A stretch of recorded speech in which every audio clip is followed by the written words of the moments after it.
بصوا هصور لكم دلوقتي 10 عصافير صغيره لقيتهم هنا. بصوا اهوش اهوش، شوفوا بقى جوه كده في ايه، العصافير الصغيره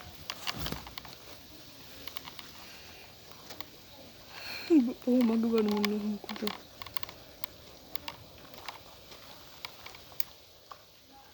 راسهم كبيره.